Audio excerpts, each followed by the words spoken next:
The movie starts by informing us that ISIS attacked Mount Sinjar on August 3, 2014, with the intention of eradicating the Yazidi people. Within a day, 500,000 people had escaped, while the rest were either captured or killed. The Yazidis, guerrillas, and the official army organized a resistance. The film portrays this specific timeline, but the names of individuals, locations, and groups have been altered for the story. As the film opens, we see a reporter named Matilda waking up in her camp. She's been stranded at the Turkish border for a week. She mentions that a group of journalists left last week, but she arrived too late to join them. She's hoping for a helicopter to arrive soon to take her on a mission before the terrorist group begins their attack. Later, we see Matilda arriving in northern Kurdistan to cover her story. As a French journalist, she will be reporting directly from the war front. She briefly meets with General Zirek, who is busy directing the army. He's informed by a comrade about a secret tunnel leading to the enemy's headquarters. However, a resistor named Bahar opposes the plan, arguing it's not strategic and could lead to more casualties. She suggests using the hills for their advantage, and the general allows her to lead the operation, accepting all the risks involved. Matilda is assigned to accompany Bahar and her team to document their actions. On her journey, she encounters a fellow reporter who is about to return home. He feels isolated and scared, but she bids him farewell with tears in her eyes. Later, she introduces herself to Bahar. Bahar inquires about her injured eyes, and Matilda explains that she was hit by shrapnel. Matilda asks about Bahar's tattoo, and Bahar reveals it's the names of her captive son and husband. She discloses that her unit is unique as all the women are former ISIS captives. Matilda is surprised to learn that Bahar, who speaks French, studied law in France and is a lawyer. At night, Bahar shows Matilda where to sleep and advises her to stay alert. After Bahar leaves, Matilda spends the evening alone. The scene shifts to Bahar's past. She was a successful lawyer living happily with her family until ISIS attacked her parents' house. The men were lined up and killed in front of their families, including Bahar. The women were then taken captive by the terrorist group. Back in the present, Matilda hears a noise while eating and goes to investigate. She finds Bahar in the hallway, who says she couldn't sleep and went for a walk. They light a fire and start chatting. Matilda confesses that she lost her eyesight to shrapnel while escaping a war in Homs. She doesn't regret it, believing that the presence of a journalist is vital for the local people. She also tells Bahar that she has a daughter waiting for her at home. Bahar's story continues, and she recalls being taken to a remote location after being captured. While on their journey, there was a firefight between the terrorists and an unidentified group, which turned out to be the Kurdistans. Despite their efforts, the Kurdistans were unsuccessful, and the captives were taken to their destination. At this location, a captive woman pleaded with a guard for food, but she was harshly rebuked and yelled at. During the night, Bahar attempted to contact her husband by sneaking into a wall, but she received no response. Shortly after returning to the room, the guards woke up all the captives. They ordered all the young boys to leave the room, causing many mothers to cry out in despair. Bahar's son was also taken away despite her pleas about his mental illness, and she was beaten by a guard. In the present, Matilda comforts Bahar and encourages her to continue her story. Bahar then wakes up the other women in her unit. They are preparing for a mission to infiltrate the enemy headquarters. Bahar and her sister are subjected to cold water torture as punishment for a previous disturbance. The guard notices their beauty and exploits Bahar's sister. Bahar screams to take her instead of her sister, but the man does as he wills. After that, he comes back to Switch Girls and takes Bahar with him. After fulfilling his order, Bahar comes back to her sister, but she doesn't find her anywhere. Unfortunately, she was in the bathroom, having ended her own life. Bahar finds the floor covered with blood and traumatized by how her life is turning out. In the present moment, we see the courageous Bahar leading her female unit. They are keeping their spirits up by singing together at their camp. When two attackers are spotted, Bahar orders her unit to secure the area strategically. However, a shootout begins with the attackers, who are members of the terrorist group. Some of Bahar's women are killed, and she becomes anxious. They manage to kill one attacker and capture the other, but Bahar is still disappointed. She goes to the general to request air support or additional troops for her team. The general informs her that he has been trying to do just that, but his superiors are not allowing it. She hands over the captive to him, who confesses that there is a school 3 streets down from the headquarters where about 20 young captive boys are being held. Bahar orders her unit to take the man outside. She then suggests attacking immediately by taking the hills. The general finally gives his consent, and she thanks him and leaves the room. Shortly, Bahar asks Matilda to go to the headquarters with them so that she can record everything and report it. Bahar also tells her that her son could be in one of the schools and that there is hope to find him. The school is 3 streets away from the headquarters at the foot of the hill. Later, Matilda packs her bag, ready to leave, while Bahar gives her team a final order before departure to the enemy zone. They also have their captives, and we are heading straight to the tunnel. They travel a few miles with the aid of their flashlight, but unfortunately, one of Bahar's friends, who is walking up front, gets exploded by a bomb alongside the captive. captive. Bahar at first grieves over her friend's death, but she quickly needs to enter the headquarters. She angrily goes up and shoots everybody that was in the room. Her team also helped her, but Matilda is in fear due to the gunshots. After clearing out the headquarters, Bahar and her team head into the so-called preschool. However, upon entering Bahar, she only finds a single man, and she shoots at him, letting her grief out. However, they don't find her son there, nor do the other young boys. That night, the girls confided in one another, and Matilda showed them the pictures she took. Bahar also continues her flashback. Shortly after, it was revealed that she was sold to another foreigner after her assault. She told them that out of the 7,000 women who were captured, almost all of them are still captive to the ISIS. Bahar also tells her story of how she escaped them. She saw a foreigner named Dahlia on the TV that she used to know back at the university. The woman states that they are buying the captives from the ISIS and giving the woman their freedom. Bahar hears the woman calling out for any prisoner hearing this to call her and seek help. The next day, as Bahar was serving the terrorists, she saw a charger on the desk. She slowly takes it off the tray she is holding and hides it in the kitchen. The guard suspected Gur, but he's not sure. Later, Bahar takes out a SIM card she hid before and calls the number the woman gave on TV. She texted that they needed help and got a response from the other side asking for more information about the men who held them. For the next couple of days, Bahar continued to massage, and finally she was notified to get ready at midday after prayer. She is told they have a 10-minute gap to escape the place. When the time comes, Bahar notices a car parked outside the gates. She quickly sets the timer to 10 minutes. When the guards finally enter the house for prayer, she rushes to the gates along with her fellow captives. They hopped in the car quickly, and the man took them to a house. They hide upstairs, and shortly a guard comes to alert the driver that the prisoners have escaped. The driver told him he would let him know if he saw anything, and the guard left peacefully, not seeing the woman. The driver calms them down and tells them to stay low for the night. At night, one of the women who was pregnant called out for Bahar, telling her her water broke. The driver told Bahar she shouldn't do it, and should at least wait until they leave the village tomorrow. But Bahar knows these things couldn't wait, and the driver calls Dahlia to notify her about them. The next day, the women were brought a hijab to cover their whole faces and bodies, and they dressed up anonymously. The pregnant woman is also there, and Bahar is always at her aid, helping her. They hop in the car and drive to exit the village. On the border, they found the ISIS guards, and the driver told them to specifically say Abu Hassan had sent greetings. This is a code given to one of the guards to let the passengers go and enter their safe place. After they pass the border, they get out of the car. Bahar cautions the pregnant woman that the next 30 yards are the most crucial to keeping her and her baby alive. From there, they travel on foot. Upon walking a little, they reach the guards, and Bahar told them Abu Hassan sent his regards. The guard let Tiamin and Bahar rush to sit the woman down for labor.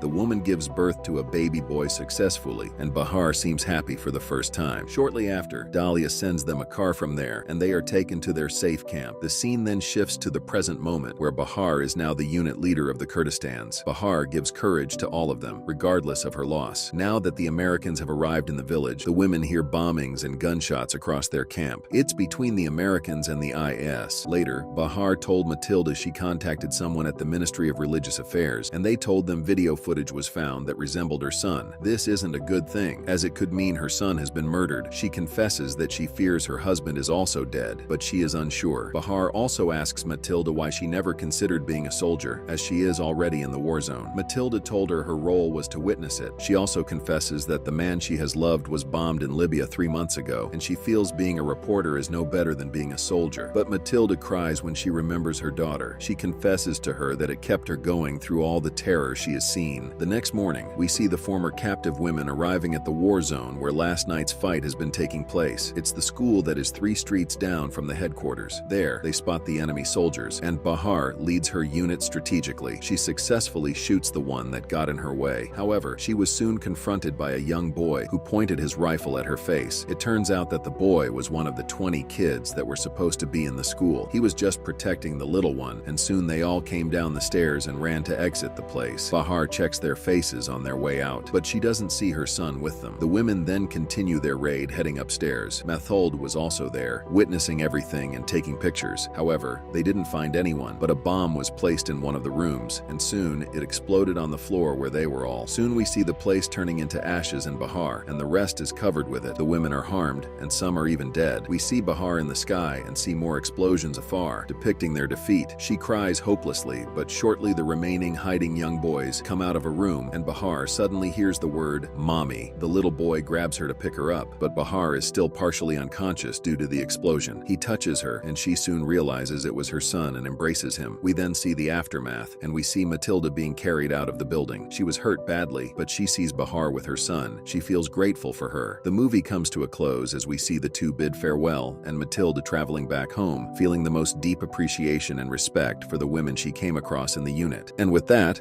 the movie ends. We hope you enjoyed our video. Watch the next recaps on the screen and don't forget to subscribe for more amazing recaps. See you in the next one.